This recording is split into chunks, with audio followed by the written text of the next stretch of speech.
Hi guys केमती अच्छे आपण मैंने आशा कर समस्ते भले थे। गोटे नुआ वीडियो को आपण मानक स्वागत मो चैनल लिजा स्टेटस रे। तो देखो ऑलरेडी सकाळ 4 वीडियो स्टार्ट कर 7टा। तो वीडियोटा स्टार्ट कर दूसरी जेहेतु आज मुझे हेयर पैक लगेबार अच्छी एमती खरा दिन है फेस ट्रिटमेंट भी करार अच्छी। मो वीडियो संगे एमती कनेक्ट रही था आ मो चैनल को सब्सक्राइब करने को भूलतुनी।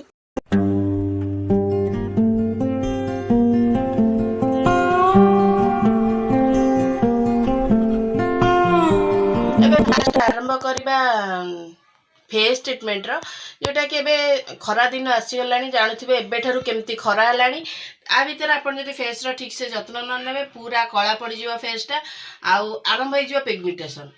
मु भी बहुत दिन है फेस ट्रिटमेंट वीडियो आणु ना आपको आगु कही मोर फेस रे एलर्जी बाहरीगला बहुत दिन है निहाती 1 ईयर पाखापाखि हम मुझे फेस ट्रिटमेंट कौन वीडियो आणुनी यहीटा भी नॉर्मली आणुची एत अधिक किसी जिनस भी आणुनी जस्ट गोटे टमाटो रे केमिति आपण सनटैन दूर करि परिबे से विषय रे आपण को एबे कहूची। गोटे टमाटो नेबे तो आपण तो वीडियो देखैबी। तो फास्ट गोटे टमाटो रे आपण कौन करेंगे ना तादेह टिके चीनी पकईकि मसाज करदे जहाँफल कि ब्लैक हेड्स कि व्हाइट हेड्स थी तादू बाहर जीव बाहरी गलापर जहाँ अप्लाई करेंगे से भितर को ऑब्जर्व करा काम दब।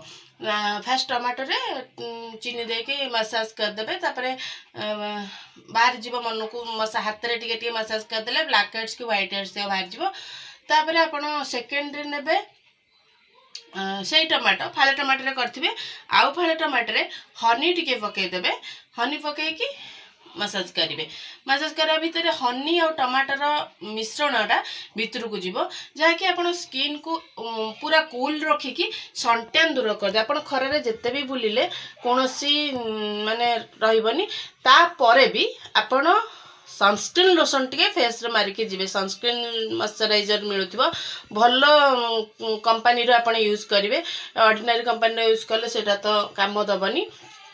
तो मु कौन यूज करुची देखैबी आपण आगु को मोर एमती वीडियो संगे कनेक्ट होई रही थांतु मु को सनस्क्रीन लोशन यूज करुची आपण जानि परिबे। तो चलंतु आग फेस रे केमती माने टमाटो रे केमती करुची चलंतु। तो फ्रेंड्स मु ऑलरेडी चीनी रे स्क्रबिंग कर सारे कारण से वीडियोटा कर पारे से टाइम रे टिके व्यस्त रहीगली। चीनी रे स्क्रबिंग करी बहुत सारा व्हाइट हेड्स बाहर ब्लैक हेड्स बिल्कुल बाहर भी एमती पार्लर रे केबे फेशियल करिया को भल पाएनी। मु घर ट्रिटमेंट रे जहाँ करे एमती कि ब्यूटीशियन केतेटा ब्यूटीशियन भी मोर कही मोर हेल्दी स्किन मो स्किन में किसी प्रोब्लेम ना एबे टिके ब्लैक माने पिगमेंटेशन बाहरला भाई लगुच जेहेतु बाहर को जाऊँगी खरारे तो एबे एलर्जी से बाहर। तो से लगी सनटैन दूर करने को मुझे गोटे ब्यूटीशियन से कथा से कहला टमाटो प्राय लगाओ और सनटैन दूर हम एमती कि ब्लैक भी जो ब्लैक रही जाऊँगी कमी जीव। A few moments later देखिले तो फेस रे केमती कौन कली। तो एबे चलन देखा हेयर रो केमती समर सीजन रे हेयर रो केमती आमे जत्न नहीं पारुचे तार देखिबा जहाँकि डैंड्रफ आउ चुट्टी पाचिबा चुट्टी झड़ीबा सबू किछि एइथरे ही अछि। आपण आको रेगुलरली यूज करंतु माने सप्ताह को थरे निहाती थरे करबा पई चेष्टा करंतु श्योर आपण हेयर फॉल हबो नै हेयर रे माने कोनोसी हेयर रे इन्फेक्शन रहबनी। इन्फेक्शन मो आरंभ रो आपण मो पूर्व वीडियो सब देखिथिबे फेस ट्रीटमेंट के हेयर ट्रीटमेंट रो मो प्राय कुए आपण आको रेगुलरली यूज कले ही ता बेनिफिट पाई परबे। दिन अदे यूज कर देले तार किछि रहबनी। आपण को मो पूर्व वीडियो देखिथिबे जो मो ब्लॉग वीडियो देखिथिबे मु मेथी बतुरे के रखिथिली जोटा से आज से मेथी रे मु हेयर ट्रीटमेंट वीडियोटा आणुची। तो चलंतु देखिबा एटी मो हेयर पैक तैयारी करने नहीं जाइए मेथी आउ मंदार फूल आपड़ चाहिए फ्रेश मंदार फूल नेले बहुत भल। मु काली मंदार फूल रखी फ्रिज रे से सुखी जाइए देखु।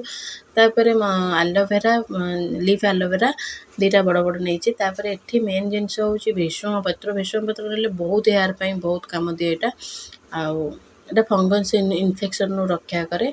तापर ये हूँ आमला पाउडर आपण आमला पाउडर कि भृंगराज पाउडर भी नहीं पारे आपको सबको नहीं भल कि ग्राइंडिंग करदेवे। तो देखो केते सुंदर हेयर पैक रेडी आम हेयर पाई बहुत भल पेस्ट। तो देखो मुझे हेयर अप्लाई कर देछि आर को प्रोसेस रे अप्लाई करछि मुझे वीडियोटा एक्चुअली करि पाइलिनी टे काम रे रहि गेली मु एमिति हेयर पैकटा अप्लाई करछि कि सब चुट्टी रो कोना कोना रे ही जीवो आउ बहुत भल मु आउ अलग केबे वीडियो रे देखेबी मु को प्रोसेस रे करछि। तो देखंतु भितर भी बहुत भल कि लागिछि देखंतु आ बढ़िया से अप्लाई कर दे ही जाई से चुट्टी रे आको पूरा घंटेटे छाड़ देबे तापर हेयर वॉश करबे से पूरा सुखी गला पर हेयर वॉश कर देबे। A few moments later. तो देखो मुझे गाधे की पलि आसली हेयर को वाश करदेली आ फेस को भी वाश करदेली।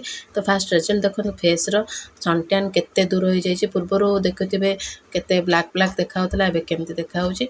तापर देखिबा चलंतु मु केमिति कौन यूज करुची सनस्क्रीन लोशन जोटा कि मु एटा ही यूज करूती आर प्राइस अछि 700 आउ आपको मु डेली यूज करे एमती कि घर बाहर न बाहर मुझे यूज करे कारण गैस पाके रोषे कला बेलू तार जो गरम हावा भी मुहर बाजिले मो फेसटा एलर्जी जेहेतु अच्छी पोड़े तो मुझे डेली घरे यूज करे खरा दिने बेसिकली यूज करे शीत दिने तो यूज करे तो खरा दिने यूज करे आर लिंक मो डिस्क्रिप्शन में देदेवी आप चाहिए चेक करेंगे।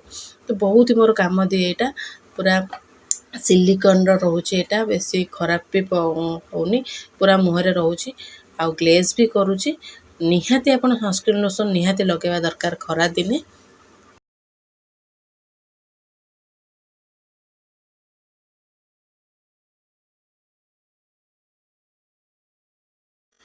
तो ये देखो सनस्क्रीन लोशन लगे सारापर फेस रे केते ग्लेज पड़े आते भल लगुच सनस्क्रीन लोशनटा लगे सारापर।